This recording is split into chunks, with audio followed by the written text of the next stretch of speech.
Είμαστε εδώ μαζί 10 και 10 πρώτα λεπτά. Μας ακούτε από τους 92,2 στο FM, μας βλέπετε ζωντανά από το www.drtv.gr, μας ακούτε και από το Live24 και κοντά μας έχουμε τη χαρά και την τιμή να φιλοξενούμε στο στούντιο την Σόνια Κρίγκου, πολιτευτή της Νέας Δημοκρατίας στο νομό Αργολίδας, αλλά και φοβερή και τρομερή δικηγόρος, όπου ακούνε Σόνια Κρίγκου, ας πούμε, κρύβονται. Καλημέρα, Σόνια μου. Καλημέρα, Αλεξία. Καλημέρα στους ακροατές μας. Ωραία, δεν το Σε ευχαριστώ για τα καλά σου λόγια. Να σου πω, φοβερή και τρομερή. Ελπίζω να μην προκαλώ φόβο, αλλά να είναι όλο αυτό. Φόβο τους απέναντι. Έτσι πρέπει. Και να πούμε πως ήταν και καλεσμένη στην πρώτη μας εκπομπή. Μας έκανε κυρία σπουδαϊκό. Κρίγκου.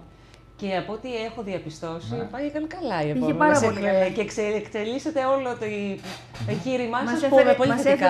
Μας έφερες γούρι πραγματικά. Χαίρομαι ιδιαίτερα. Και από τότε που είχατε έρθει, δηλαδή, ήταν 15 Μαρτίου. Ήταν 15 ξεκινήσαμε. Μαρτίου. Έχει περάσει αρκετό διάστημα, έχουμε Ναι. μεσολαβήσει αρκετές πολιτικές εξελίξεις και κομματικές για την παράταξή σας. Είχαμε συνέδριο από τότε της Νέας Δημοκρατίας, κορυφαία κομματική ουσιαστικά και εξέλιξη, αλλά και σταθμός το συνέδριο ενός κόμματος, αναμφίβολα είναι σταθμός. Είχαμε σε επίπεδο κεντρικής πολιτικής γεννήσει την ψήφιση του ασφαλιστικού, από τους 153 του ασφαλιστικού. Είχαμε και μια, έτσι, κατά κάποιο τρόπο, απώλεια εκεί από μια βουλευτίνα του ΣΥΡΙΖΑ, η οποία τελικά παραιτήθηκε. Είμαστε στις αρχές του καλοκαιριού. Η Νέα Δημοκρατία δεν ψήφισε φυσικά ασφαλιστικό φορολογικό. Και επιτρέψτε μου, κατά κάποιο τρόπο, δεν ξέρω αν είναι με ευθύνη της Νέας Δημοκρατίας, ενώ είχαμε μπει σε μια κορύφωση κατά κάποιο τρόπο, ότι διέρευνα ότι ναι, δεν θα αντέξουν πολύ, φύγετε, υπήρχε και το γνωστό φύγετε, να φύγουν, να πέσουν κτλ. Πέρασε ασφαλιστικό, πέρασε φορολογικό. Κατά κάποιο τρόπο, αυτό το πάμε σε εκλογές και ενδεχομένως πολύ σύντομα, δεν το πολύ ακούμε. Σας τα έθεσα όλα μαζί τα θέματα. Να ξεκινήσουμε λίγο από τα της Νέας Δημοκρατίας, αν θέλετε. Ήσασταν και στο συνέδριο. 2 ημέρες στην Αθήνα. 2 ημέρες, σωστά. Ναι. Στην Αθήνα. Καταρχήν, τι είδατε εσείς, τι είδατε να αλλάζει και προς ποια κατεύθυνση τους τελευταίους μήνες στην παράταξή σας? Λοιπόν, θα αναφερθώ και στην παράταξή μας, αλλά θα ήθελα να πω, αν και ξεκινήσαμε με κάποια ευθυμία, δυστυχώς τα θέματα τα οποία θα συζητήσουμε δεν επιδέχονται ούτε το να γελάμε.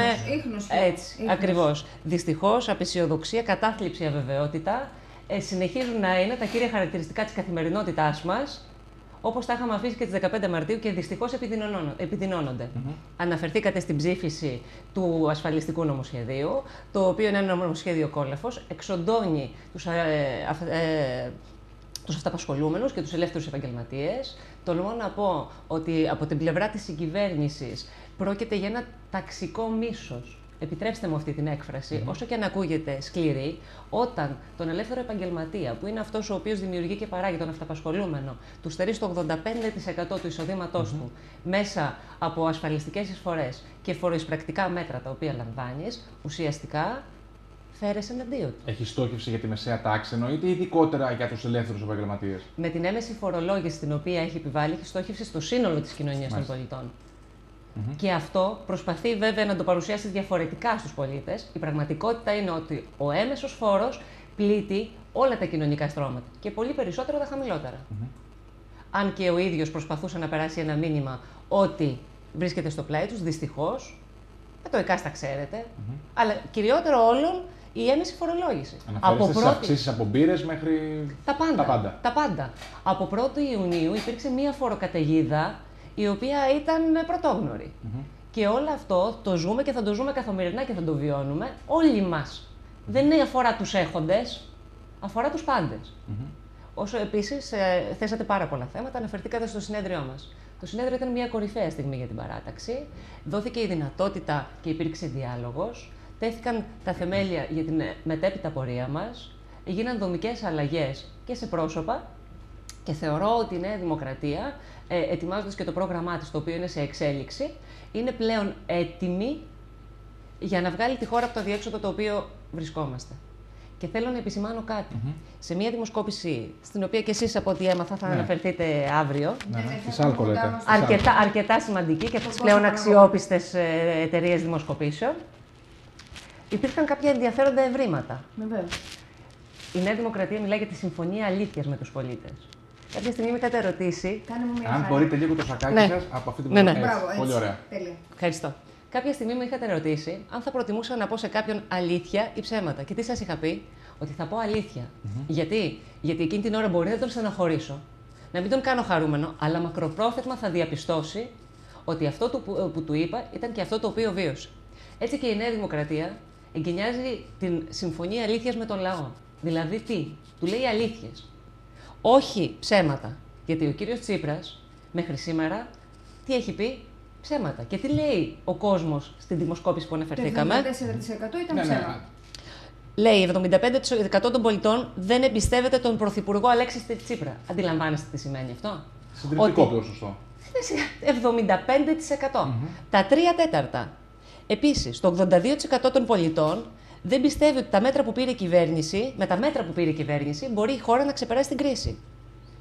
Το 74% των πολιτών, όπως είπε η κυρία Δρίτσα, δεν πιστεύει ότι ο κύριος Τσίπρας είχε αυταπάτες. Αλλά αντίθετα, ότι έλεγε ψέματα. Έτσι, μπράβο. Δεν θα αναφερθώ βέβαια στην δημοσκοπική διαφορά, δηλαδή στην ψαλίδα, λέτε, στην ψαλίδα. Αυτό είναι δευτερεύον. Πρωτεύον είναι η εικόνα που έχει ο κόσμος αυτή τη στιγμή αντίληψη του κόσμου, βεβαίως, για την κυβέρνησή μας. Μια κυβέρνηση η οποία με τις επιλογές της δρά καταστρεπτικά. Δρά καταστρεπτικά στην κοινωνία, όπως λέει και ο πρόεδρός μας, που ξυπνάει το πρωί και πάει στη δουλειά της. Στην κοινωνία που θέλει να προσφέρει. Όπως και εσείς επισημάνατε, δεν το κρύβουν κιόλας, είναι αλήθεια, κάποιοι τέλος πάντων από την συγκυβέρνηση, ότι τέλος πάντων η στόχευση είναι ότι εμείς μπορούμε από εκεί ή πιστεύουμε τέλος πάντων, δεν ξέρω αν θα τα καταφέρουν, να αντλήσουμε τα όποια έσοδα ή τους όποιους στόχους που έχουμε συμφωνήσει με τους δανειστές βάσει της συμφωνίας του Αυγούστου του 2015. Πιστεύετε εσείς ότι αν και όταν γίνουν εκλογές πρόωρες ενδεχομένως και πει ο ελληνικός λαός, βάσει και αυτών που είδατε, λέτε και εσείς στη δημοσκόπηση, ότι μας έχει πλωμώσει το ψέμα ο Τσίπρας, ότι δεν γενικώς, έχει περιθώρια μια κυβέρνηση, μια νέα κυβέρνηση να αφήσει αποτύπωμα και να δώσει κάποιο άλλο στίγμα προκειμένου να ανακουφιστεί ο ελληνικός λαός? Διότι εδώ είναι κουλιά μετρημένα σε ό,τι αφορά τις συμφωνίες. Πιστεύετε πραγματικά πως θα μπορέσει να ανακουφίσει από έμεσους φόρους, για παράδειγμα, όπως είπατε και εσείς τώρα? Έτσι. Δηλαδή, είδαμε, για παράδειγμα, μια μπύρα να πας να αγοράσεις τώρα το καλοκαίρι, είδες ότι την τελευταία εβδομάδα έχει αυξηθεί η τιμή της. Ξεκάθαρα.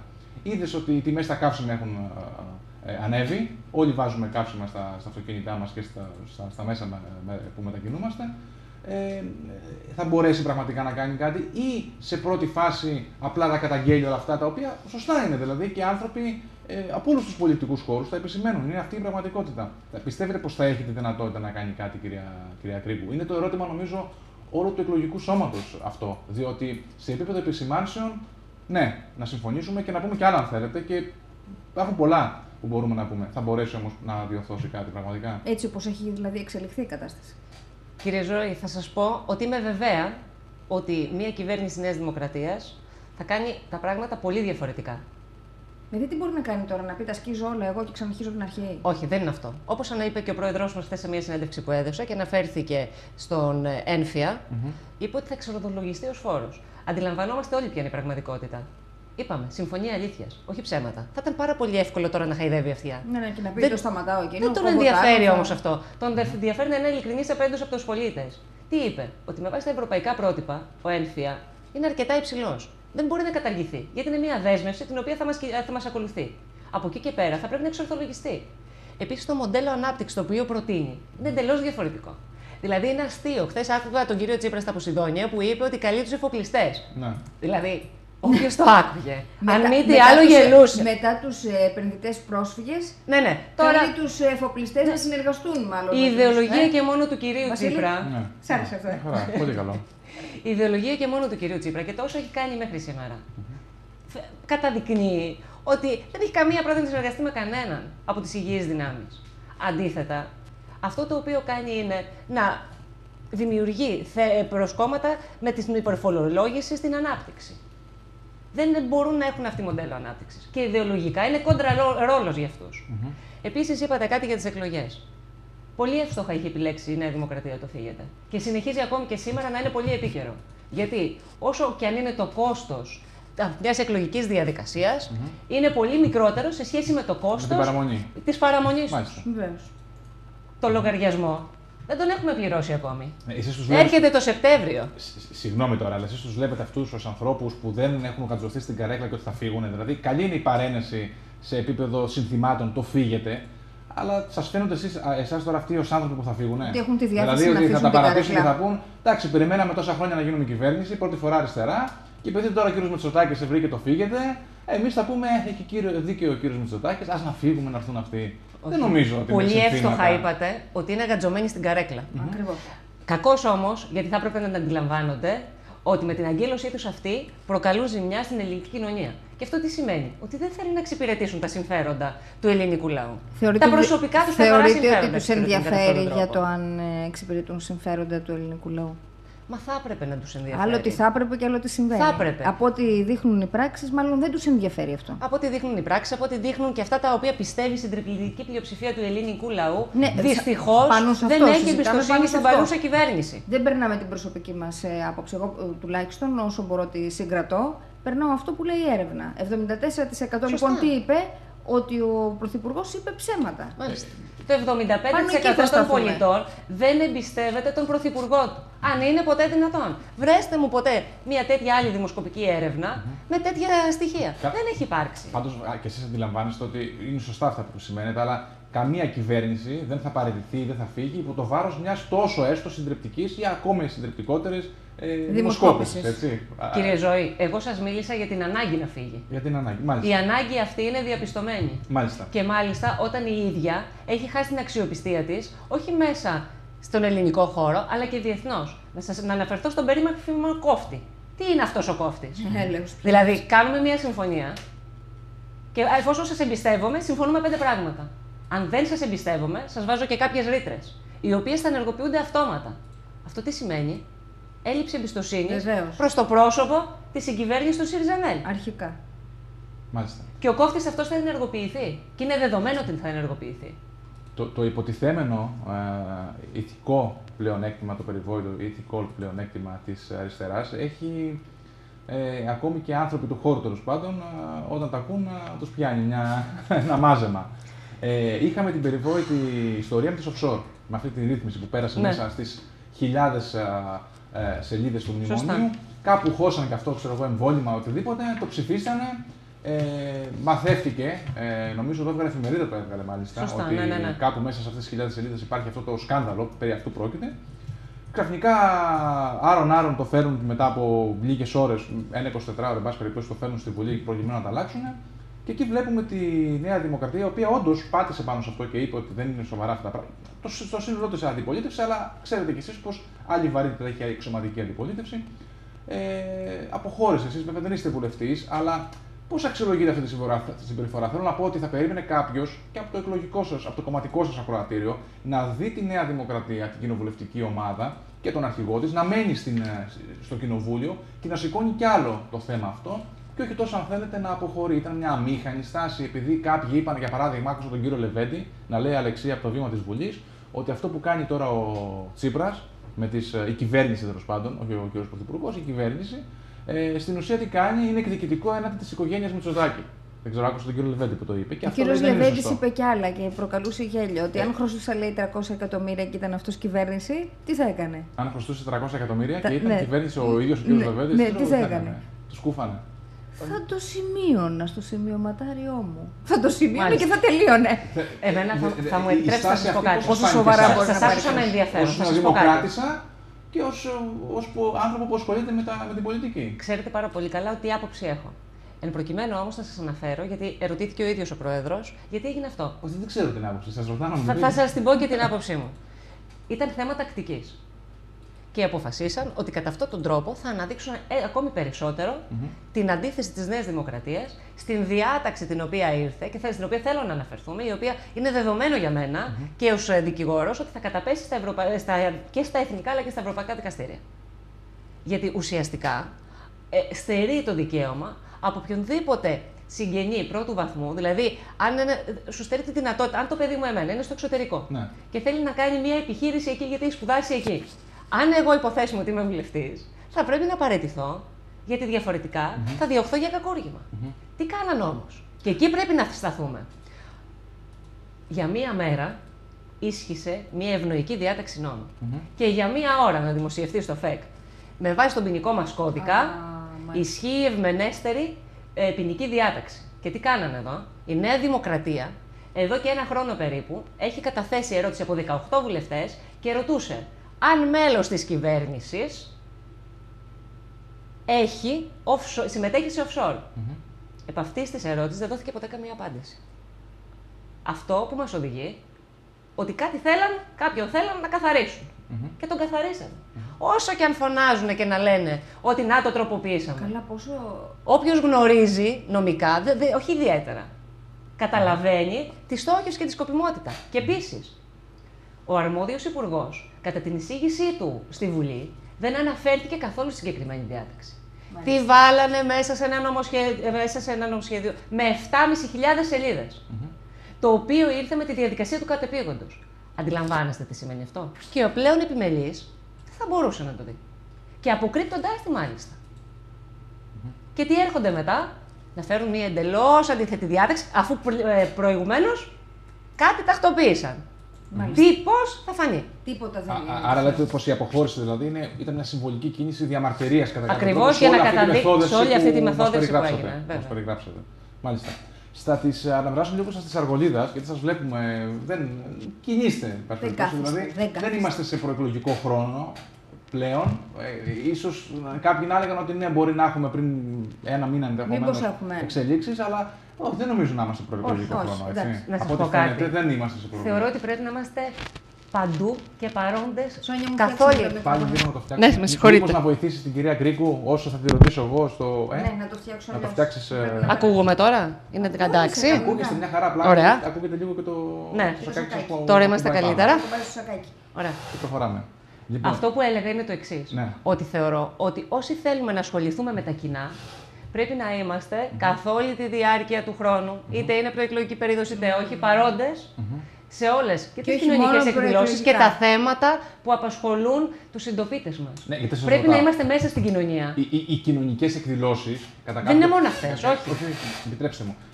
Αυτό θέλω να σας πω. Κατά κάποιο τρόπο, αν θέλετε, οι κοινωνικές εκδηλώσεις είναι το εύκολο σε εισαγωγικά, επιτρέψτε μου, κομμάτι. Έτσι.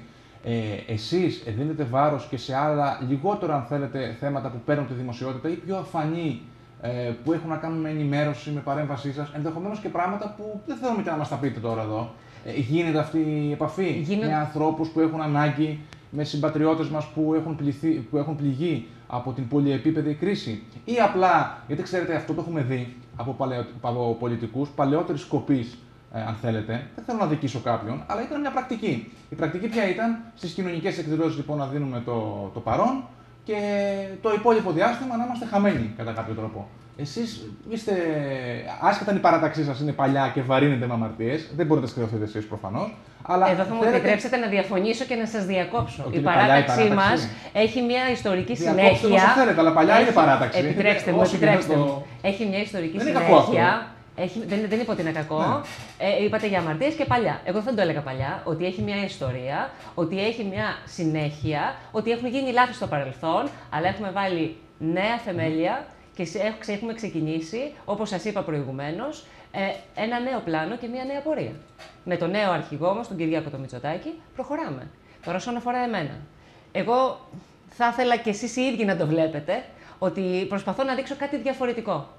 Και τι είναι αυτό? Δεν θα σας πω σε πόσους συλλόγους ή σωματείες ή ιδρύματα συμμετέχω και προσφέρω τις γνώσεις μου αφιλοκερδώς. Έχουμε ακούσει από τα σωματεία. Ναι, εγώ δεν θα το πω αυτό. Και θέλω να πιστεύω ότι ο Θεός θα μου δίνει τη δύναμη να είμαι πάντα παρούσα εκεί που με χρειάζονται. Γιατί στάθηκα τυχερή στη ζωή μου. Γιατί και από τους γονείς μου και από την οικογένειά μου έχω πάρει πράγματα. Και μέσα από τη δουλειά μου επίσης έχω πάρει πράγματα. Όλα αυτά θέλω και με ένα έμεσο τρόπο να επιστρέφουν στην κοινωνία. Στην κοινωνία η οποία χυμάζεται στις μέρες μας και έχει πολύ μεγάλη ανάγκη από οποιονδήποτε μπορεί να προσφέρει έστω και μία συμβουλή. Έστω το να απαντήσει στο τηλέφωνο και να πει σε κάποιον που εκείνη την ώρα είναι σε πολύ δύσκολη θέση ότι μπορείς να κάνεις αυτό. Και αυτό θέλω να το δηλώσω ξεκάθαρα. Και όσοι με ξέρουν το γνωρίζουν εξάλλου, ότι όποτε με χρειαστούν, εγώ είμαι εδώ. Και με διάθεση για να προσφέρω. Είναι θέμα αρχών αυτό. Φαντάζομαι γίνεστε δέκτης δηλαδή τέτοιων ετοιμάτων. Δηλαδή, σας λένε ότι κοιτάξτε να δείτε, βοήθα εδώ αν μπορείς, ξέρω εγώ, γιατί δεν υπάρχει χρήμα, δεν. Γίνεται αυτό να το πούμε στον κόσμο, ξέρω, γιατί ενδεχομένως να μην το ξέρουν κάποιοι. Σας είπα ότι οι σύλλογοι, τα σωματεία, ακόμη και με μεμονωμένα άνθρωποι και μεμονωμένοι άνθρωποι που με γνωρίζουν, το ξέρουν πολύ καλά και ξέρουν τι κάνουν. Εγώ δεν θα ήθελα δημόσια να πω κάτι. Εν προκειμένου. Και αν το έχω κάνει κάποια φορά, είναι προκειμένου να παροτρύνουν και άλλους να το κάνουν. Ακριβώς. Ναι. Δηλαδή, μέσω των μέσων κοινωνικής δικτύωσης έχω κάνει κάποιες αναρτήσεις, πάντα όμως προτρέποντας και άλλους να κάνουν το ίδιο πράγμα. Γιατί η κοινωνία μας το έχει ανάγκη. Μ' αρέσει αυτή η διευκρίνηση, γιατί ξέρεις, υπάρχουν και οι κακοί που σκέφτονται άλλα πράγματα, ας πούμε. Έτσι. Η δικιά μου στόχευση ήταν αυτή. Μ' αρέσει αυτή η διευκρίνηση. Η δικιά μου στόχευση ήταν αυτή, ξεκάθαρα. Σήμερα. Ναι. Άρα εσείς βλέπετε ότι, μάλλον εσείς, γενικότερα η Νέα Δημοκρατία δείχνει ότι δεν έχει κατεβάσει λίγο τον πύχη σε επίπεδο εκλογών, ό,τι είναι να γίνει σε επίπεδο πολιτικών εξελίξεων ενδεχομένως να μεταδοθεί για το 2017. Λέω εγώ τώρα. Δεν είπα εγώ κάτι τέτοιο. Εγώ είπα ότι η Νέα Δημοκρατία είναι σε εγρήγορση καθημερινά και ζητάει καθημερινά εκλογές γιατί θεωρεί ότι η παρούσα συγκυβέρνηση είναι καταστρεπτική. Πρέπει να φύγει. Και πρέπει να φύγει. Ναι. Και είναι λοιπόν, και σε εκλογική ετοιμότητα για οποτεδήποτε. Αυτό λέω. Ότι η σημερινή κυβέρνηση όμως από κάποιο ατύχημα είχε δυνατότητα να γίνει κάποιο ατύχημα στην ψήφιση των δυνατών αυτών. Δεν έγινε αυτό το ατύχημα. Άρα αυτή η κυβέρνηση με δύο τρόπους μπορεί να φύγει. Με κάποιο ατύχημα, να χάσει την δεδηλωμένη, σωστά. Ή ο δεύτερος τρόπος ποιος είναι. Δεν υπάρχει κάποιο. Ή εσείς να παραιτηθείτε και να πείτε πάμε σε εκλογές ως αντιπολίτες. Δεν υπάρχει άλλος τρόπος. Δικηγόρος είστε, τα ξέρετε. Εγώ ευελπιστώ να καταλάβει την καταστροφή ατύχημα που μπροστά μας προξενεί. δεν έχουμε άλλο. Δηλαδή, άλλη ψηφοφορία, δηλαδή που να προκύψει ατύχημα, διορθώστε, μπορώ να κάνω λάθος. Υπάρχουν τα εργασιακά, έρχονται το Σεπτέμβριο. Νομίζω εδώ περάσαμε τώρα την Κάμιλο. Ναι, γιατί τα περικολοτούμπας και τα εξαγγελιών και εμείς δεν ψηφίζουμε και δεν κάνουμε τα. Έχετε δίκιο. Αυτά νομίζω πλέον και δικοί του άνθρωποι του κομματικού περιβάλλοντος ακόμα, δεν λέω καν του ιδεολογικού χώρου, τους τα καταλογίζουν ότι παιδιά το τερματίσαμε, ξέρω εγώ. Υποψήφιος βουλευτής ο κ. Ζανταφυλλίδης αποχώρησε και τους λέει χαιρετίσματα στην εξουσία ή έχετε αγκυλωθεί στις καρέκλες, γεια σας, εγώ σας αφήνω. Μάλιστα. Και ελπίζω και αυτοί να καταλάβουν ότι η αγκύλωσή τους στις καρέκλες και η αιμονή τους είναι καταστροφική για τη χώρα μας και να φύγουν μια ώρα αρχίτερα. Μάλιστα. Σας ευχαριστούμε πάρα πολύ. Ευχαριστούμε πάρα πολύ που εγώ σας ευχαριστώ. Σήμερα. Ξέρουμε ότι τρέχεις, απίστευτο τρέχεις. Ναι. Δεν μένει καθόλου. Όντως. Πώς τα καταφέρνεις στο σπίτι, πώς τα προλαβαίνεις και αυτά. Όλα, με καλή διάθεση, όλα τα προλαβαίνεις. Όλα, μπαίνουν σε πρόγραμμα. Έτσι. Φαντάζομαι ότι ο ύπνος πρέπει να είναι γύρω στις 3 με 4 ώρες την ημέρα. Είναι ελάχιστος. Είμαστε στην ίδια κλίμακα. Σόνια μου, σε ευχαριστούμε πάρα πολύ. Καλή συνέχεια να έχεις. Και εγώ σας ευχαριστώ. Σας ευχαριστώ για τον χρόνο που μου διαθέσατε. Είμαστε πάντα εδώ. Οποτεδήποτε θεωρήσεις ότι πρέπει να επέμβεις, να παρέμβεις ή οτιδήποτε, δεν είμαστε πάντα εδώ με ανοιχτό μικρόφωνο. Εμείς πάμε, κυρίες και κύριοι, σε ένα μικρό διαφημιστικό διάλειμμα και επιστρέφουμε σε 2 λεπτά και πάλι εδώ μαζί. Σας λέμε την καλή.